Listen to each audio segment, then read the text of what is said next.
भूटिया गांव और हनुमान भक्त। कालपुर एक छोटा सा गांव है जहां लोगों के दिल में सिर्फ एक ही नाम कदर है, भूतेश्वर। ये कहानी शुरू होती है एक ऐसे रहस्य से जो हर किसी को इस गांव से दूर भागने पर मजबूर कर देता है। उस पुरानी हवेली में आज तक जो गया है वो वापस नहीं लौट सका। सुना है रात के 12 बजे भूतेश्वर की आत्मा उस हवेली में निकालती है। हाँ, और उसकी घूर आंखें देखते ही लोग पागल हो जाते हैं। मैं रघु हूं, हनुमान जी का भक्त। यह भूत प्रेत सिर्फ दर्पकों के मन का वहम है। मैं जाऊंगा उस हवेली में और देखूंगा क्या सच है। मुझे विश्वास है कि हनुमान जी की कृपा से मुझे कुछ नहीं होगा। बचपन से ही मैं उनका भक्त हूं और उन्होंने हमेशा मुझे सुरक्षित रखा है। ये हवेली के बारे में जो लोग कहते हैं वो सिर्फ अफवाह है। मुझे अपने देवता पर पूरा भरोसा है। राघु, अपनी जान खतरे में मत डाल। लोग कहते हैं कि वहां बहुत सारी आत्माएं भटक रही हैं। तुम्हें नहीं पता कि वहां क्या हो सकता है। कृपया करके अपने परिवार के बारे में सोचो। तुम्हारे बिना हम क्या करेंगे।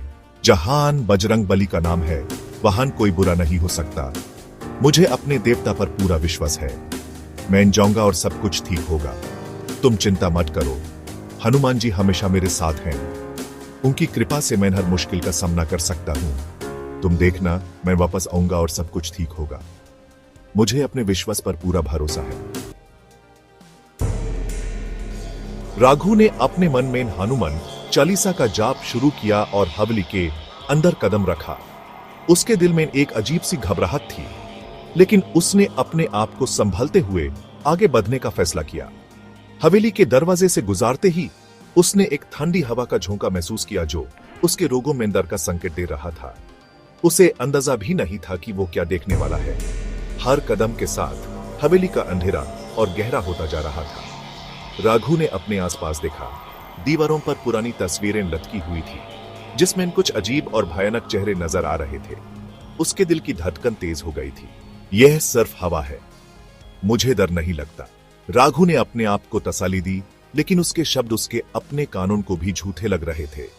उसने अपने मन को मजबूत बनाने की कोशिश की और आगे बढ़ने लगा। राघु के सामने क्या था? क्या वो हनुमान जी के सहारे इस हवेली के राज का सामना कर पाएगा? हवेली के अंदर एक अजीब सी खामोशी थी, जैसे कि वहां कुछ छुपा हुआ हो जो बस उसके सामने आने का इंतजार कर रहा हो। रघु ने अपने मन में सोचा, क्या यह सच में सिर्फ एक पुरानी हवेली है या इसके पीछे कोई भयानक कहानी छुपी है? ये जानने के लिए देखते रहिए। रघु की यह कहानी अभी शुरू हुई है और आगे क्या होगा यह सिर्फ वक्त ही बता सकता है। क्या रघु अपने दर पर काबू पाके इस हवेली के राज को खोल पाएगा? यह राज और भी गहरा है और इसे समझने के लिए आपको हमारे साथ बने रहना होगा। हवेली के अंदर का हर कोना रघु के विश्वास की परीक्षा ले रहा था, लेकिन उसकी आस्था उसके साथ थी। अंधेरे में भी उसके चेहरे पर एक अलग ही चमक थी। उसने अपने हाथ में हनुमान जी का पेंडेंट मजबूती से पकड़ रखा था। उसकी आंखों में डर नहीं, सिर्फ विश्वास था। हर कदम पर उससे लगता था कि कोई उसका पीछा कर रहा है, लेकिन उसने अपने मन को संभाला और आगे बढ़ता गया। कौन है जो मेरी नींद खराब करने आया है? यह आवाज इतनी भयानक थी कि किसी भी आम इंसान का दिल दहशत से भर जाए, लेकिन रघु ने अपने दिल को मजबूत रखा। मैं हनुमान का भक्त रघु हूं। मुझे तुम्हारी बातों से डर नहीं लगता। सामने आओ।